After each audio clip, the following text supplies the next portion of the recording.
Hi. ముళ్ళు తనకి తీయాలి. అదే జరిగింది ఈరోజు సీరియల్లో. సీసీ కెమెరాలో ఏముంది, 30 నిమిషాల సీరియల్ 3 నిమిషాల్లో మనం కవర్ చేద్దాము. 30 సెకండ్ల ప్రోమోని ఒక వారం దినాలు ఏం జరుగుతుందో కూడా మీకు ముందే చెప్తాను.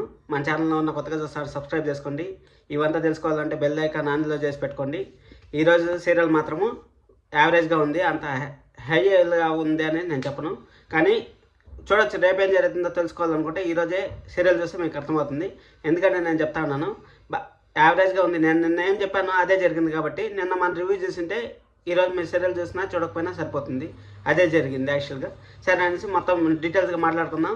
మన ఛానల్లో ఉన్న కొత్తగా చూస్తాను సబ్స్క్రైబ్ చేసుకోండి, లైక్ చేసి వీడియోని చూడండి. అలాగే మీ ఫ్రెండ్స్ అండ్ ఫ్యామిలీ మెంబర్స్లో ఎవరైనా సీరియల్ అంటే ఇష్టమైతే వాళ్ళకి ఈ వీడియోని షేర్ చేయండి.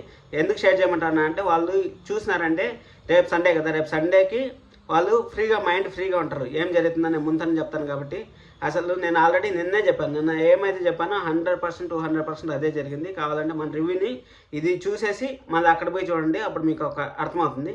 నిన్న ముళ్ళుతో తీయాలని ఎందుకు చెప్తాను అంటే, ఇప్పుడు మన స్వప్న ఉంది కదా, స్వప్న మన రాహుల్ అమ్మ ఉన్నారు మోసం చేసి ఎలా ఏదైతే వాళ్ళు ఇచ్చేశారో, అదేవిధంగా మన అమ్మవారి గెటప్లో పోయినారు కదా నిన్న స్వప్న వాళ్ళమ్మ పోయి అమ్మవారి గెటప్లో పోయి సేటుని బాగా ఇబ్బంది పెట్టేసి అవంతా చేశారు కదా. వీళ్ళు ఏం చేశారంటే అదే మత్తమందిని మన స్వప్న ఏం చేసిందంటే మత్తమందిని వాళ్ళు ముందాత అంటారు కదా, ముందాగే దాంట్లో కలిపేసి వాళ్ళ దగ్గర డ్యాన్స్ చేపించి వాళ్ళ దగ్గర నుంచే నిజాలు కక్కేసింది. ఎలా చేశారు, ఏం చేశారు, నీ దగ్గర ఫోర్జరీ సంతకం పెట్టించేసాం, నీ దగ్గర ఫోర్జరీ సంతకం పెట్టించేసి ఈ విధంగా నీ దగ్గరే పేపర్లు కొట్టేశాము అని చెప్పేసి, నీ దగ్గర పేపర్లు కొట్టేసి ₹1,00,00,000 అప్పు తీసుకున్నా అనేసి రాహుల్ వాళ్ళ అమ్మ నిజం చెప్పేస్తారు. షాక్ అయిపోతుంది అసలు స్వప్న. షాక్ అయిపోతే సరే అనేసి ఇంకా వాళ్ళ ఇంట్లో నుంచి బయట వచ్చేసారు ఏమనేసి మనం డీటెయిల్గా కనుక్కుందాం. ఏం జరిగింది చెప్తాను, చూస్తానండి. లాస్ట్ వరకు చూడండి, చాలా ఇంట్రెస్ట్గా ఉంటుంది. సరే అనేసి అది అయిపోయిన తర్వాత వాళ్ళు కనుక్కునేస్తుంది కదా, ఆ కనుక్కునేసింది ఎక్కడ పెట్టారు ఏమనేసి అంతా నిజం చెప్పేస్తారు. కబోర్డ్లో పెట్టింటారు. మన స్వప్న అది డబ్బులు తీసేసి ₹1,00,00,000 వాళ్ళపైన అప్పేసేస్తుంది. వాళ్ళు కూడా ఇబ్బంది పెట్టాలి కదా, ఇబ్బంది పెట్టకపోతే మన సబ్స్క్రైబర్లు ఫీల్ అవుతారు, మన ఆడియన్స్ ఫీల్ అవుతారు. కాబట్టి వాళ్ళని కూడా కొంచెమన్నా ఇబ్బంది పెట్టాలి కదా అనేసి సరే అనేసి మన స్వప్న ఏం చెప్తుందంటే, మీకే ₹1,00,00,000 నేను రిటర్న్ అప్పిస్తా ఉన్నాను, మీ కథ ఇంకా చూస్తాను, నేనేం చూసుకుంటాను అని చెప్పేసి అంటుంది. ఎంత చేసినా కానీ వాళ్ళ పప్పులు మనం కొంచెం తక్కువ ఉడతాయి అనిపిస్తుంది నాకు. వాళ్ళంత ఎత్తులు మనం వేయలేం. కాబట్టి స్వప్న గారు మీరు జాగ్రత్తగానే ఉండాలని నేను మనస్ఫూర్తిగా కోరుకుంటున్నాను. అదే మన సబ్స్క్రైబర్ల తరపు నుంచి కూడా మనస్ఫూర్తిగా కోరుకుంటున్నాను. సరే అనేసి అది అయిపోయిన తర్వాత మన స్వప్న డబ్బులు తీసుకునేస్తుంది. మన సేట్ వచ్చి కాళ్ళపైన పడతాడు, బతిమలు ఆడతాడు, అన్నీ జరుగుతాడు.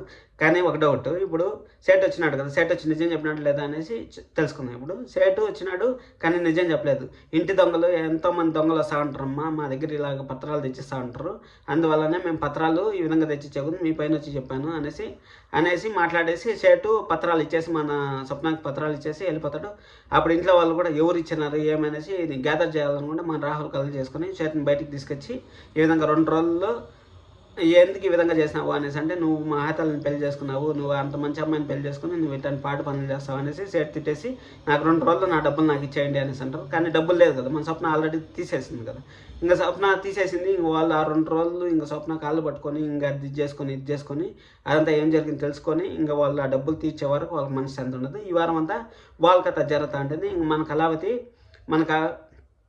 మన అప్పు ఏం చేస్తున్నారు అనేసి ఇప్పుడు మాట్లాడుకుందాం. అదేం జరిగిందంటే, సరే అనేసి పోలీసులు తీసుకుపోతుందన్నా కదా, పోలీసులు తీసుకుపోయేందుకు మన కళావతి ఎందుకు పోలీసులు తీసుకొచ్చావు, పోలీసు వాళ్ళు ఏమైనా రచ్చ చేస్తారు అది ఇది అని మాట్లాడితే, మన అప్పు టాలెంటెడ్ వేరే కదా, నెక్స్ట్ లెవెల్లో ఉంటుంది కదా టాలెంటెడ్. అప్పు ఇష్టమైతే మీకు లైక్ చేయండి, అలాగే మన ఛానల్ని సబ్స్క్రైబ్ కూడా చేసుకోండి. ఎందుకంటే మిస్ అవ్వకుండా మన ఛానల్లో రెగ్యులర్గా రివ్యూస్ వస్తూ ఉంటాయి. కాబట్టి ఖచ్చితంగా చేసుకోండి.